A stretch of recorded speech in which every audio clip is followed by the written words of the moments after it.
السلام علیکم ورحمۃ اللہ وبرکاتہ۔ الحمد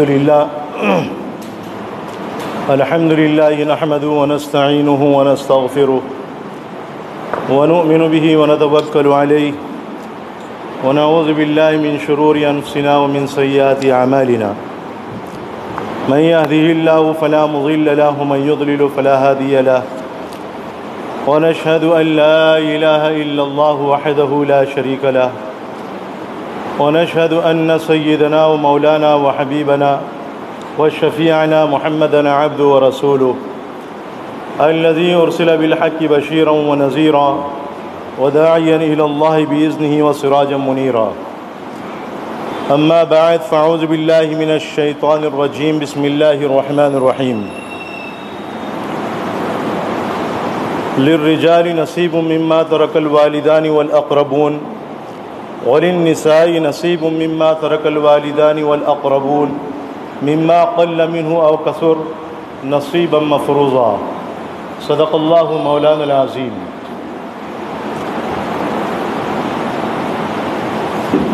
وعن أبي هريرة رضي الله تعالى عنه قال قال رسول الله صلى الله عليه وسلم يأتي على الناس زمان لا يبالي المرء ما أخذ منه من الحلال أو من الحرام رواه البخاري أو كما قال عليه الصلاة والسلام۔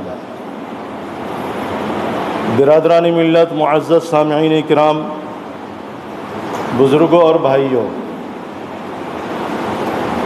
آپ حضرات کے سامنے قرآن کریم کی سورۃ النساء کی ایک آیت کریمہ تلاوت کی گئی اور ایک حدیث پاک جس کو امام بخاری علیہ الرحمہ نے حضرت ابو ہریرہ رضی اللہ تعالیٰ عنہ سے نقل کیا ہے، وہ بھی اب حضرات کے سامنے پڑھی گئی۔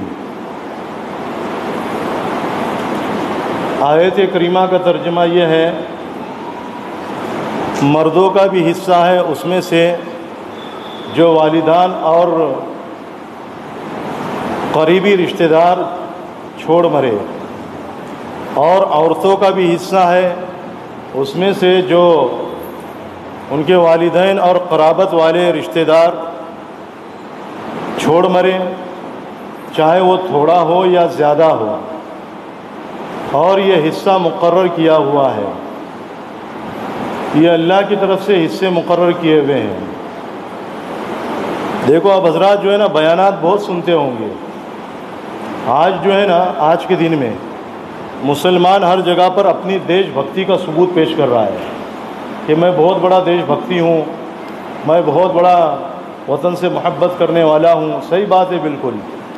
مولانا ابوالکلام آزاد رحمۃ اللہ علیہ نے ایک موقع پر فرمایا تھا کہ ایک وقت ایسا آئے گا کہ مسلمان جو ہے نا ہندوؤں کے جیسا عمل کرے گا ہندوؤں کو خوش کرنے کے لیے، دیش بھکتی کا ثبوت پیش کرے گا، لیکن پھر بھی مسلمانوں کے اوپر کوئی اعتماد نہیں کیا جائے گا۔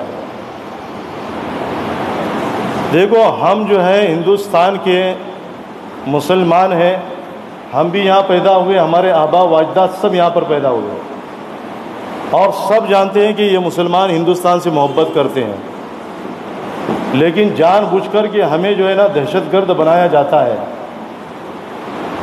ہمیں جو ہے نا یہ پیش کرنے کی ضرورت نہیں کہ ہم ہندوستان سے بہت محبت کرنے والے، پیش تو ان چیزوں کو کرو جو انگریزوں کے دور میں انگریزوں کا ساتھ دیتے تھے اور انگریزوں کے ساتھ ہو کر کے جو ہے مسلمانوں کو مارتے تھے۔ یہ دلائل اور یہ تاریخ پیش کرنی چاہیے، اور یہ دلائل اور یہ تاریخ لوگ پیش نہیں کرتے ہیں، یہ افسوس ہے مسلمانوں پر۔ بہرحال میں وہ تاریخ کو بیان نہیں کرنا چاہتا ہوں۔ اگر مسلمان جتنا جو ہے آج کے وقت میں آج کے دن میں جتنے پروگرام کرتا ہے، اگر مسلمان روزانہ اللہ کے احکام پر اتنا ہی پابند ہو جائے تو مسلمانوں کی دنیا کی اور آخرت کی زندگی بن جائے گی۔ غلط کہہ رہا ہوں میں؟ اللہ بھی خوش ہوں گے، اللہ کی مخلوق بھی خوش ہوگی۔ جب دونوں بھی خوش ہوں گے نا تو اللہ سب کو خوش کر دیں گے، ہندوستان میں رہنے والے مخلوق کو بھی خوش کر دیں گے، باہر کی رہنے والی مخلوق کو بھی اللہ خوش کر دیں گے۔ کیوں؟ اس لیے کہ مسلمان اللہ کو راضی کر رہا ہے۔ تو ہم اللہ کو راضی کرنے والے ہو جائیں، رسول کی سنتوں پر عمل کرنے والے ہو جائیں۔ حضرت سہل بن عبداللہ تستری رحمۃ اللہ علیہ فرماتے ہیں کہ دنیا اور آخرت کی نجات 3 چیزوں میں منحصر ہے۔ دنیا اور آخرت کی نجات، چھٹکارا 3 چیزوں میں منحصر ہے۔ پہلی چیز ہے حلال کھانا، دوسری چیز ہے فرائض پر عمل کرنا، اور تیسری چیز ہے رسول اللہ صلی اللہ علیہ وسلم کی سنتوں کی اتباع کرنا۔ اگر ان 3 چیزوں پر مسلمان عمل کر لے تو مسلمانوں کا بیڑا پار ہے، ورنہ جو ہے بیچ میں بہت بڑا سمندر ہے، بہت بڑی کھائی ہے، اس سمندر کے اندر جو ہے نا آگ بھی موجود ہے، جیسا کہ تفسیروں کی کتابوں میں آتا ہے، سمندر میں گر گیا تو آگ میں گر گیا۔ اس لیے ہمیں جو ہے نا پار ہونا ہے، ہمیں بیڑا غرق نہیں ہونا ہے۔ وہ اللہ نے یہ جو زندگی دی ہے، یہ زندگی اللہ نے بنانے کے لیے دی ہے۔ تو بہرحال میں نے جو آیت کریمہ تلاوت کی ہے وہ حقوق العباد سے تعلق رکھتی ہے، اور جو حدیث میں نے اب حضرات کے سامنے پیش کی ہے وہ بھی جو ہے نا معاملات سے تعلق رکھتی ہے۔ صاحب مشکات نے اس حدیث کو جو ہے مشکات شریف میں نقل کیا ہے، حضرت ابو ہریرہ رضی اللہ تعالیٰ عنہ سے نقل کیا ہے، لوگوں پر ایک زمانہ ایسا آئے گا، یاتی علی الناس زمان، لوگوں پر ایک زمانہ ایسا آئے گا، لا یبالی المرء ما اخذ منہ من الحلال او من الحرام، کہ آدمی پرواہ نہیں کرے گا جو اس نے لیا ہے وہ حلال سے ہے یا حرام سے ہے، کوئی تحقیق نہیں کرے گا۔ دیکھو علم سے کیا چاہا جاتا ہے؟ تحقیقات کا جذبہ ہمارے اندر پیدا ہو، علم سے یہ چاہا جاتا ہے، علم ہمارے اندر ہے مگر تحقیقات کا جذبہ ہمارے اندر سے نکل چکا ہے، ختم ہو چکا ہے۔ علماء کرام موجود ہیں، مفتیان کرام موجود ہیں، قضاء کرام موجود ہیں، قضات بھی موجود ہے، لیکن ہم نہیں چاہتے کہ کسی عالم کے پاس میں جا کر کے مسئلے کی تحقیق کروں، یا کسی مفتی کے پاس میں جا کر کے حلال اور حرام سے متعلق معلومات حاصل کروں، یا کسی قاضی کے پاس میں جا کر کے جو ہے اپنے مسائل کو حل کراؤں۔ یہ جذبہ ہمارے اندر سے نکل چکا ہے۔ جو آیت کریمہ میں نے آپ حضرات کے سامنے پیش کی ہے، اس آیت کریمہ میں بہت ہی اہم مضمون کو نقل کیا گیا ہے۔ عرب اور عجم کے علاقوں میں، عرب کا علاقہ تو جو ہے وہی کہلاتا ہے، سعودی، مسقط، دبئی وغیرہ، یہ سب جو ہے عرب کا علاقہ ہے، اور عجم کا علاقہ، عرب کے علاوہ جتنی بھی علاقے ہیں نا پوری دنیا میں، یہ عجم کہلاتے ہیں۔ تو عرب اور عجم میں جب اسلام جو ہے آہستہ آہستہ ختم ہوتا گیا، جہالت کا غلبہ ہو گیا، تو اس وقت میں جو ہے لوگوں نے عورتوں کو، اور چاہے وہ عورتیں یعنی بڑی عمر کی ہوتی تھی، لڑکیاں چھوٹی عمر کی ہوتی تھیں، اور لڑکے جو نابالغ ہوا کرتے تھے، ان کو ان کی وراثت سے، میت کے ترکے سے محروم کر دیا جاتا تھا۔ مرنے والا مر جاتا تھا، مر گیا وہ، اب اس کے مرنے کے بعد میں، جیسے باپ مر گیا تو باپ کے مرنے کے بعد میں جو ہے جوان لڑکا پورے مال پر قبضہ کر لیتا تھا، اور اپنی بہن کو چاہے وہ بالغ ہو یا نابالغ ہو کچھ نہیں دیتا تھا، ماں کو بھی کچھ نہیں دیا کرتا تھا، اور چھوٹا جو بھائی ہوا کرتا تھا نا نابالغ، تو نابالغ چھوٹے بھائی کو بھی نہیں دیا کرتا تھا۔ اب دیکھو اس وقت میں جو انہوں نے یہ قانون بنا کر کے رکھا تھا زمانے جاہلیت میں، اسی قانون کے مطابق آج بھی لوگ زندگی گزار رہے۔ عموماً میں یہ نہیں کہتا ہوں کہ سارے لوگ ایسے ہیں، بلکہ اکثر و بیشتر کا یہی معاملہ ہے۔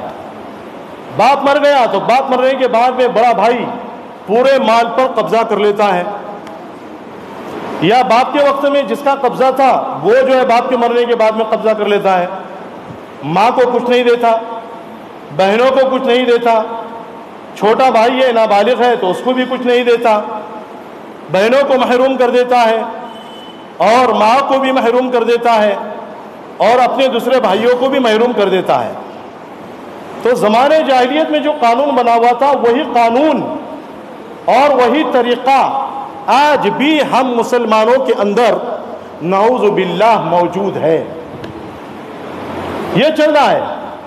اور عرب کے لوگوں نے ایک اصول بنا کر کے رکھا تھا، اور وہ اصول اتنا خطرناک اصول تھا کہ اصول یہ تھا کہ جو شخص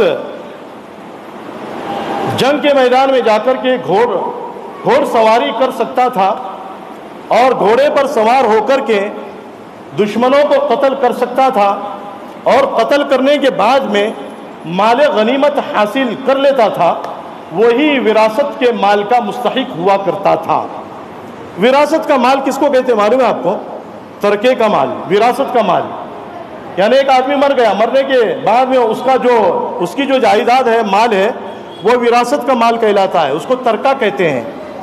تو انہوں نے یہ اصول بنا رکھا تھا کہ جو گھوڑے پر سوار ہو یا جو دشمنوں کا مقابلہ کرے اور جو ہے مال غنیمت حاصل کرے، وہی جو ہے وراثت کا مستحق ہوا کرتا تھا۔ لیکن یاد رکھو، اللہ کے رسول صلی اللہ علیہ وسلم عرب کے علاقے میں آئے، اللہ نے آپ کو پیدا کیا، آپ مکہ میں پیدا ہوئے، آپ کو جو ہے بعد میں نبوت ملی، بعثت نبوی ہوئی، اللہ کے رسول صلی اللہ علیہ وسلم پر وحی نازل ہوئی، اقرأ بسم ربک الذی خلق خلق الانسان من علق اقرأ وربک الاکرم الذی علم بالقلم علم الانسان ما لم يعلم۔ کیونکہ انسان جو ہے اس وقت میں احکام سے بالکل جو ہے نا کورے تھے، ان کو معلوم نہیں تھا کہ وراثت کے احکام کیا ہے اور مال میراث کیسے تقسیم ہوگا، نماز کے احکام کیا ہے، اور اسی طریقے سے جہاد کے احکام کیا ہے، اسلام کسے کہتے ہیں، اسلام کے احکام کیا ہے۔ ان کو معلوم نہیں تھا کہ بالغ مردوں کے حقوق کیا ہے، نابالغ کے حقوق کیا ہے، عورتوں کے حقوق کیا ہے۔ اللہ کے رسول صلی اللہ علیہ وسلم کو اللہ رب العزت نے نبوت دے کر کے مبعوث کیا، تو آپ نے جو ہے کھلے عام جو اعلان کر دیا، تو اس وقت میں بہت سے لوگوں نے جو ہے آپ کی نبوت کا انکار کیا، بعض لوگوں نے جو ہے آپ کی نبوت کو تسلیم کر لیا۔ تو جنہوں نے تسلیم کر لیا، اللہ نے ان کو جو ہے نا دونوں جہاں میں کامیاب کیا، اور جو ہے آخر وقت میں جنہوں نے قبول کیا ان کو بھی اللہ نے یعنی جو ہے نا کامیاب کیا، اور جو نہیں مانا اللہ رب العزت نے ان کو چن چن کے ہلاک اور برباد کر دیا۔ اب دیکھو، اللہ کے رسول صلی اللہ علیہ وسلم آئے تو آپ نے جو ہے لوگوں کے سامنے مردوں کے احکام کو بیان کیا، عورتوں کے احکام کو بیان کیا، جیسا کہ جو ہے تفسیر مظہری میں اور معارف القرآن میں بھی مفتی شفیع صاحب رحمۃ اللہ علیہ نے، قاضی ثناء اللہ صاحب پانی پتی رحمۃ اللہ علیہ نے اوس ابن ثابت رضی اللہ تعالیٰ عنہ کا ایک واقعہ یعنی ان واقعہ بیان کیا ہے کہ حضرت اوس بن ثابت رضی اللہ تعالیٰ عنہ جو ہے مر گئے، ان کے مرنے کے بعد میں جو ہے ان کے پیچھے جو ہے ان کی 2 لڑکیاں موجود تھیں، اور اسی طریقے سے ایک لڑکا موجود تھا اور ان کی بیوی موجود تھی۔ اب ان لڑکیوں کے اور لڑکے کے چچازاد بھائیوں نے اوس بن ثابت رضی اللہ تعالیٰ عنہ کے سارے مال پر قبضہ کر لیا۔ اب چونکہ عورتوں کو تو جو ہے مال میراث دیا ہی نہیں جاتا تھا، اس لیے ان لڑکیوں کو محروم کر دیا گیا، اور جو لڑکا تھا وہ نابالغ تھا، نابالغ کو بھی جو ہے محروم کر دیا گیا۔ اب ان کی جو ماں تھی وہ عورت تھی، اب اس کو بھی جو ہے محروم کر دیا گیا۔ ان کے چچازاد 2 بھائیوں نے جو ہے پورے مال پر قبضہ کر لیا۔ اوس بن ثابت رضی اللہ تعالیٰ عنہ کی بیوہ نبی کریم صلی اللہ علیہ وسلم کی خدمت اقدس میں آئی اور آ کر کے عرض کیا، اے اللہ کے رسول صلی اللہ علیہ وسلم، میرے شوہر اوس بن ثابت کا انتقال ہو گیا ہے، ان کی 2 لڑکیاں ہیں اور وہ دونوں جو ہے بالغ ہیں، اور ایک بچہ ہے، لڑکا ہے وہ نابالغ ہے، اور میں ہوں، میرے سارے مال پر یعنی اوس بن ثابت کا جو مال تھا اس پر ان کے چچازاد بھائیوں نے قبضہ کر لیا ہے۔ اب آپ فیصلہ کیجئے کہ میں کیا کروں۔ میں تو یہ چاہتی تھی کہ ان دونوں لڑکیوں کا نکاح ان دونوں کے چچازاد بھائیوں سے ہو جائے، تاکہ جو ہے میں فارغ ہو جاؤں، اور جو میراث پر انہوں نے قبضہ کر لیا ہے، اس سے بھی جو ہے نا میں بے فکر ہو جاؤں، لیکن وہ نکاح بھی نہیں کرنا چاہتے، مال بھی نہیں دینا چاہتے، آپ فیصلہ کیجئے کیا کرنا ہے۔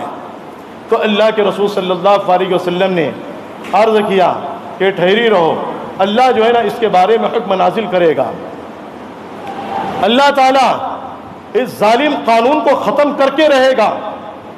اللہ رب العزت نے اس وقت میں وحی نازل فرمائی، للرجال نصیب مما ترک الوالدان والاقربون وللنساء مما ترک الوالدان والاقربون مما قل منه او کثر، کہ مردوں کے لیے بھی حصہ ہے اس میں سے جو والدین اور قریبی رشتہ دار چھوڑ کر کے مرے، اور عورتوں کے لیے بھی حصہ ہے اس میں سے جو والدین اور قرابت والے قریبی رشتہ دار چھوڑ کر کے مرے، چاہے وہ تھوڑا سا ہو یا زیادہ ہو، اور یہ اللہ کی طرف سے حصے مقرر کیے ہوئے ہیں۔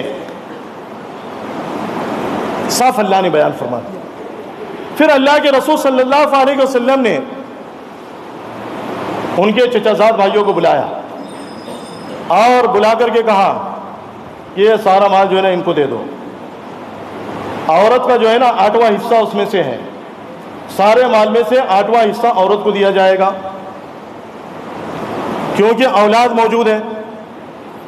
اب 8واں حصہ دینے کے بعد میں جو بچے گا، ایک لڑکا ہے 2 لڑکی ہیں، تو پورے مال کا آدھا حصہ لڑکے کو دیا جائے گا اور آدھے حصے میں دونوں لڑکیاں شریک ہوں گی۔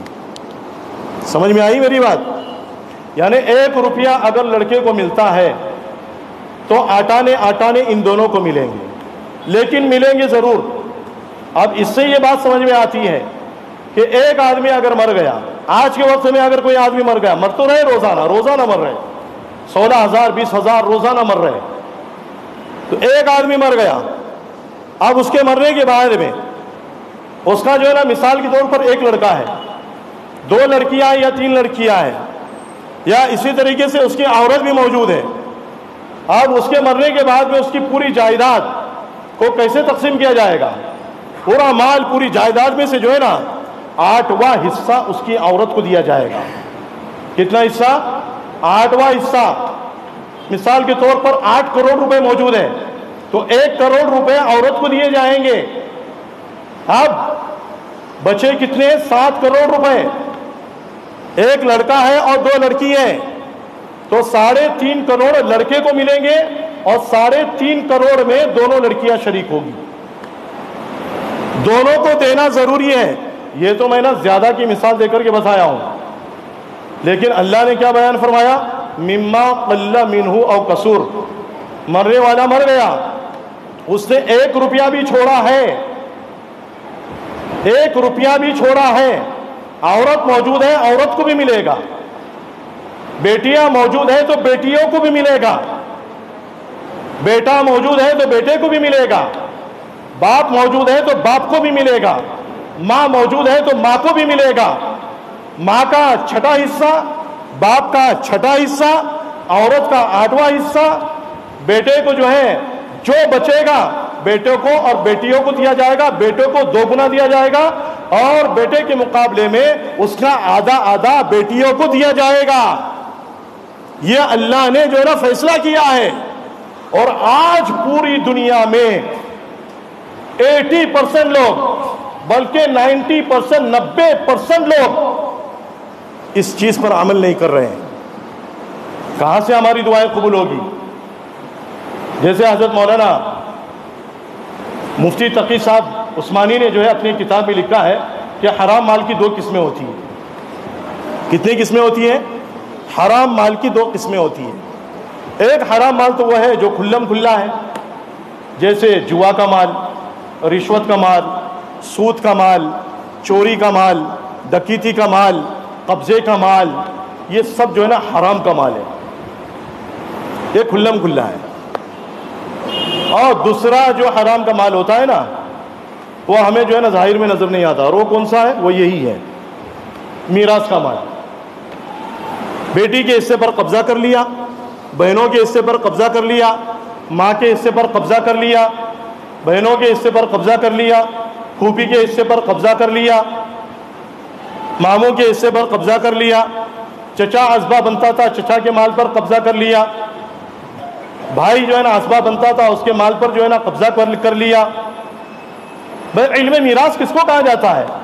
علم میراث وہ علم ہے جس سے میت کا ترکہ اس کے شرعی ورثہ کے درمیان تقسیم کرنے کا طریقہ معلوم ہو، اس کو علم میراث کہا جاتا ہے۔ اور ابن ماجہ کی روایت ہے، ابن ماجہ میں یہ روایت موجود ہے، لوگوں علم فرائض سیکھو، لوگوں کو سکھاؤ، کیونکہ یہ آدھا علم ہے اور سب سے پہلے دنیا سے اسی علم کو بھلا دیا جائے گا، اور سب سے پہلے یہی علم اٹھایا جائے گا۔ کون سا؟ وراثت کا علم جو ہے، یہی علم اٹھا لیا جائے گا۔ یہ آدھا علم ہے اور حقیقت میں یہ آدھا علم ہے۔ یاد کرو آدمی بھولتا ہے، یاد کرو بھولتا ہے، یاد کرو بھولتا ہے۔ روزانہ جو ہے نا اس کو یاد کرنا پڑتا ہے، روزانہ دماغ میں جو ہے نا مستحضر رکھنا پڑتا ہے، تب جا کر کے جو ہے نا یہ عقل میں اور دل میں محفوظ رہتا ہے۔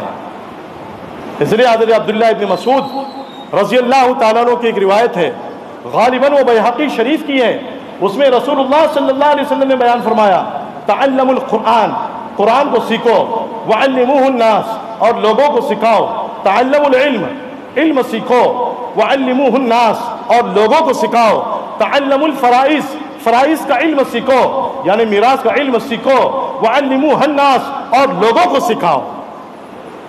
فرائض کیا ہے؟ فرائض یہ فریضتن کی جمع ہے، اور فریضہ کس کو کہا جاتا ہے؟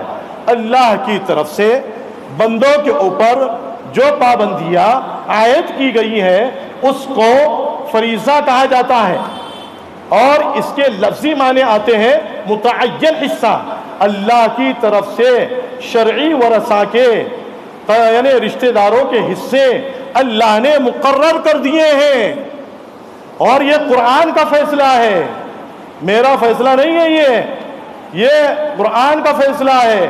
اور قرآن میں جو ہے نا یعنی علم میراث کے بارے میں تفصیلی طور پر اللہ نے بیان فرمایا ہے، اور نماز کے بارے میں قرآن میں اجمالاً بیان کیا گیا ہے، روزوں کے بارے میں اجمالاً بیان کیا گیا ہے، اور حج کے بارے میں اجمالاً بیان کیا گیا ہے، زکوٰۃ کے بارے میں اجمالاً بیان کیا گیا ہے، اور ان کی تشریح اللہ رب العزت نے حضور کے حوالے کر دی ہے، حضور نے ان کی تفسیر بیان فرمائی ہے، ان کا مطلب بیان کیا ہے، لیکن علم میراث کے بارے میں اللہ نے احکام بیان کیے، ان کی تفسیر بھی اللہ نے بیان کر دی ہے۔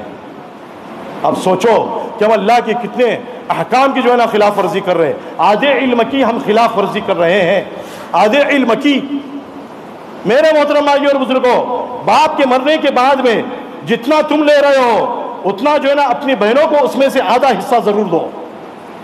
یاد رکھو اگر آپ نے نہیں دیا، کل قیامت کے دن آپ سے پوچھ ہوگی، پوچھا جائے گا۔ صاحب جو ہے نا یاد رکھو، یہ اللہ رب العزت نے قرآن کریم کے 4 پارے میں 2 آیت کریمہ میں یوصیکم اللہ فی اولادکم للذکر مثل حظ الانثیین میں اور اس کی بعد والی آیت میں اس کی تفصیل بیان فرمائی ہے، اور سورہ نساء کی آخری آیت میں اللہ نے اس کی تفسیر بیان فرمائی ہے۔ تفسیر ابن کثیر میں بخاری شریف کے حوالے سے ایک روایت نقل کی گئی ہے، حضرت جابر بن عبداللہ رضی اللہ تعالیٰ عنہ وہ خود بیان کرتے اپنا واقعہ۔ وہ کہتے ہیں کہ ایک مرتبہ جو ہے نا میرے اوپر بے ہوشی طاری ہو گئی، اب میری مزاج پرسی کے لیے بنو سلمہ کے محلے میں اللہ کے رسول صلی اللہ علیہ وسلم اور حضرت ابو بکر صدیق رضی اللہ تعالیٰ عنہ پیدل چل کر کے تشریف لائے، اور اس وقت میں بے ہوش تھا۔ اللہ کے رسول صلی اللہ علیہ وسلم نے کسی سے یا حضرت ابو بکر صدیق سے پانی منگوایا، اور پانی منگوا کر کے جو ہے وضو کیا، اور وضو کرنے کے بعد میں وضو کا بچا ہوا جو پانی تھا اس کو جو ہے نا میرے منہ پر چھڑکا، میرے چہرے پر چھڑکا۔ میں ہوش میں آیا، آنے کے بعد میں نے دیکھا کہ اللہ کے رسول صلی اللہ علیہ وسلم موجود ہیں، حضرت ابو بکر صدیق رضی اللہ تعالیٰ عنہ موجود ہیں۔ تو میں نے اللہ کے رسول صلی اللہ علیہ وسلم سے پوچھا اے اللہ کے رسول صلی اللہ علیہ وسلم میں اپنا مال کس طرح تقسیم کروں؟ کیا فرمایا؟ اے اللہ کے رسول صلی اللہ علیہ وسلم میں اپنا مال کس طریقے سے تقسیم کروں؟ اللہ کے رسول صلی اللہ علیہ وسلم پر اللہ نے وحی نازل کی، یوصیکم اللہ فی اولادکم للذکر مثل حظ الانثیین۔ تقسیم کرنے کا طریقہ اس آیت کریمہ میں اللہ نے بتلا دیا۔ ابھی میں تفسیر کرنے کے لیے بیٹھوں تو 2 گھنٹے کا وقت لگے گا، لیکن 2 گھنٹے کا وقت نہیں، 2 منٹ کا وقت باقی ہے صرف، سمجھے؟ تو اللہ نے آیت کریمہ نازل فرمائی، بیٹے کو کتنا دینا ہے، بیٹی کو کتنا دینا ہے، باپ کو کتنا دینا ہے، ماں کو کتنا دینا ہے، بیوی مر گئی، شوہر موجود ہے، شوہر کے ساتھ میں اولاد موجود ہے تو شوہر کو کتنا دینا ہے، اولاد کو کتنا دینا ہے، شوہر مر گیا، بیوی موجود ہے، اولاد بھی موجود ہے، بیوی کو کتنا دینا ہے، اور اسی طریقے سے اولاد کو کتنا دینا ہے۔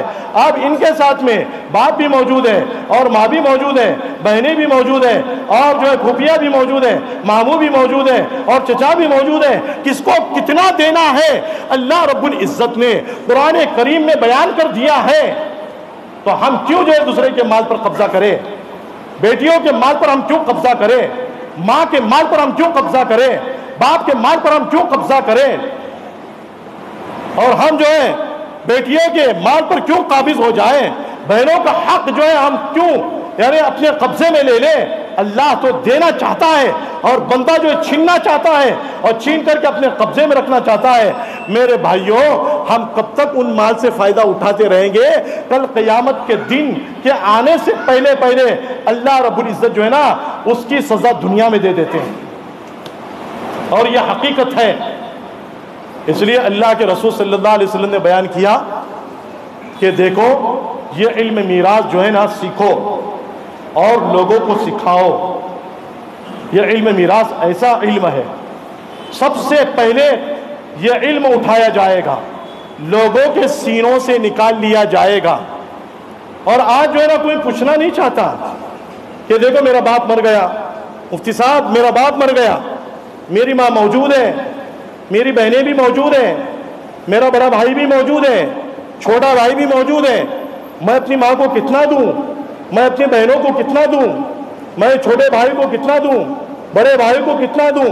کوئی جانا نہیں چاہتا، اس لیے کہ اس کے دل میں جو ہے نا شیطان نے وسوسہ ڈال دیا ہے، اگر جائے گا تو تجھ کو جو ہے نا کچھ بھی نہیں ملے گا، جائے گا تو جتنا تیرے قبضے میں آنے والا ہے اس کا آدھا بھی تجھ کو نہیں ملے گا۔